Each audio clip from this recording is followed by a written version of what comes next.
Hey folks, Kevin here. Well, it's November 30th, 2023. It's warming up. It's just above freezing. The sun is out, so I'm really looking forward to today, even this evening for another reason. But I thought I'd get around to answering one of the questions I had 9 days ago from Kelly Killfeather, and I thought I'd read you the comment and question. Do you keep any animals like chickens for manure? Persistent herbicides are a nightmare and even causing issues for commercial compost companies here in the United Kingdom. Now, as many get compostable materials from municipal green waste schemes, since peat has been phased out in the United Kingdom, peat moss, because it is such a precious resource, and we're using it at such astronomical rates. And these herbicides are widely sold to home gardeners as lawn care, weed treatments, and those clippings end up in green waste systems. So even the free compost from your council can be tainted. It's tragic.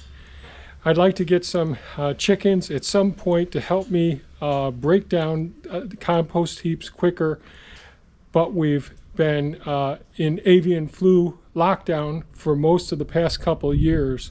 Plus I care for rescue foxes in my mini sanctuary, and they would be only too delighted to see chickens arrive.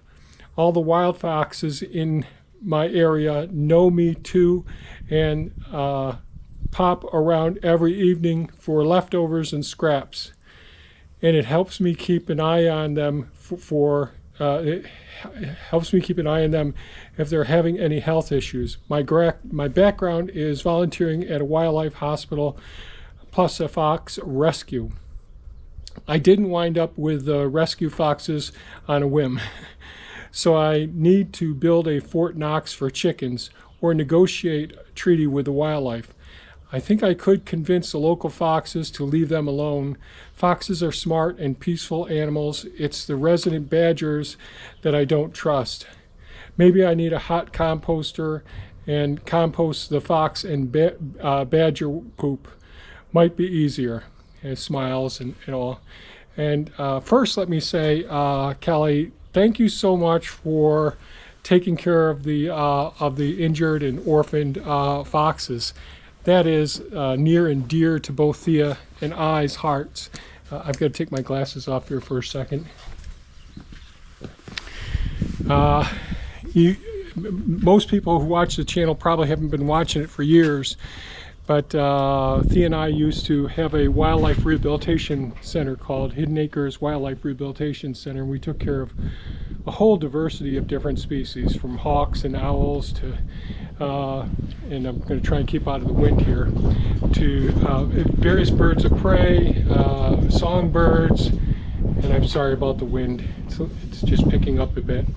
All mammals, from rodents to white-tailed deer to raccoons and all.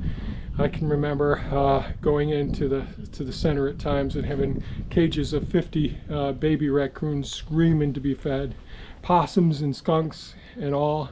And that really was an important phase in our lives, and was really it has many treasured memories. We did make a clip from some of the old news media clips that would come to our place here, a YouTube video within the last few years. And I think it's Our Story. I can't remember. It gives you an idea about us and our background. This is all before we went to veterinary school and got our veterinary degrees. But thank you so much for the work that you do to care for the foxes. And you're absolutely right with the persistent herbicides, with all of the burning of materials nowadays, with the polycyclic aromatic hydrocarbons that we're breathing in, with certainly the particulate matter that's really fine, PM2s, PM 2.5s. Those things are big issues. More people are becoming aware of it because of the tremendous fires that have been happening internationally. So those are all issues, and we also have the lawn care services that use various pesticides indiscriminately. Not just the herbicides; they're using the insecticides and fungicides as well. And these things we became aware of years ago, and that's one of the reasons that I put in the bioremediation systems to help break down so many of these components. The main issue that I have the most issue with now is the persistent, the forever chemicals, the high fluoride to carbon bonds that are out there, and they're in our bodies as a result of the big chemical manufacturers, and we use them every day in life. So they are big issues. One thing I would say is there is a really good YouTube channel called Edible Acres. Sean has been the main person who's producing it, but now he's got volunteers working there as well. And he does a really good job with chicken composting systems and all, and really produces great soil for his business. He has a full permaculture business where he sells various plants, not to the United Kingdom, or at least I don't think so, but here in the States, and certainly locally as well. So it's Sean at Edible Acres, and I'll try to put a link in the description below down there. And lots of chicken composting videos. And to get back to the first question, and it might get a little windy here, yes, when I designed and built the greenhouse here, it is attached to a work area and a chicken coop. And there's videos that I created about building this work area, and ultimate chicken coop is what it's called. And we had lots of chickens, and we loved them so much. It was fantastic. And we got ducks as well, some khaki Campbell ducks, and we have one duck left. So we're going in here real quick. So this is a work area. I won't spend any time going over the stuff here. It's a place where lots of processing's done over here. And there's Mad Max, Bruce Almighty there. And you can see we have a few of our freezers and refrigerators over in this building as well. The greenhouse is out there, and we overwinter a lot of our plants inside of here. Maybe Theo will make a video about this because she's been taking care of it. There's Timmy. He's been in lots of videos. And this is the ultimate chicken coop right here, which is now a small winter overwintering location. So the fig trees and various, and this is where Thea likes to pot up plants and all. And so we have our different soil mixtures, our compost, and our mulch as well. And maybe that's Timmy. He's been in a lot of videos. He's a handsome boy. So, and I won't make this video about the things in here, but this is our ultimate chicken coop. And there are videos of the chickens in here and the ducks in here over the years. They're several years old. We ran into lots of problems with the wildlife. Certainly we have lots of hawks here, owls, eagles, and we have lots of foxes. We have fishers, we have raccoons, coyotes, weasels, and all of them will go after the chickens. And you'll see in some of the videos all the different fencing systems we had around here. But we still had issues with losing some of these beautiful chickens that we had. And man, I'll tell you, I enjoyed the chickens so much. Okay, I'm going to go outside here and we'll show you the last khaki Campbell we have, who is Mr. Quackers. There you go, handsome boy. I hear you, handsome. So it's going to thaw out some more today. Most of the pond has frozen over, but Mr. Quackers has kept, this is pond 5. I've been over our ponds in various videos. I'm just going to go around the side because it may be hard with the way the lighting is here. But Thea comes out every day and feeds him, and as long as there's water in this pond and it's not frozen over, he loves being out here. And because of the high winds that we have, this is the area that stayed open the most over here. And this will thaw out some today, so our goal in the next couple of days is to get Mr. Crackers back into the coop. How you doing, handsome boy?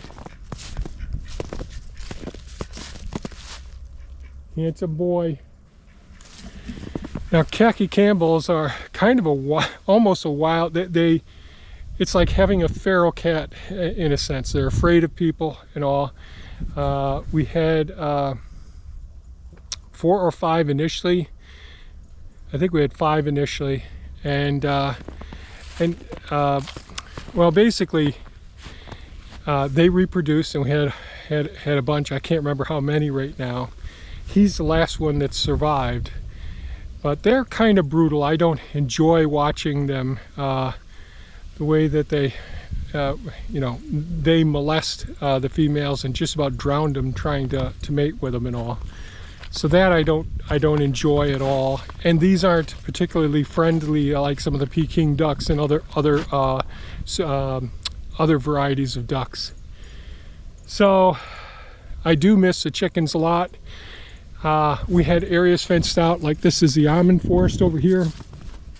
It's a real mess because there's so many weeds, and I've got to modify this. Hopefully next season I'll get to that. But we had all the areas fenced in. But the birds of prey would come down and get them, and every once in a while a chicken would get close to the fence and a fox or a raccoon would get them. So it really got to be something. The cats handle the foxes just fine here. There's actually a video that we posted a couple years ago where one of the foxes got next to Mad Max. That was the first black cat that you saw when we walked in. And Mad Max just stood his ground, and I caught it all on video, but we've seen them confronting. So the foxes are just more or less interested, and they really go after things that are much smaller than them. And I'll watch them all the time. I posted a video not too long ago where they were getting all the mice and all, and that one actually had mange over on the new property. So enough babbling on. So we did have lots of chickens and ducks, and boy, we enjoyed them so much, me especially the chickens. It was quite a pleasant, but when we'd lose them and we'd find chickens, it was heartbreaking. And that part I didn't enjoy at all. And I never liked the way that the males would basically gangbang the females and each other after the females were gone. It was pretty brutal how they act. I enjoy interacting with the wildlife around here much more than the domesticated animals. And the YouTube channel is Edible Acres, and they have a website as well. Sean does lots of videos on his chicken composting system. And again, I thank you so much for the work you're doing with the wildlife. If in every community you could get people who just took care of songbirds or birds of prey separately, everybody sort of like specialized in their own species, that would be fantastic.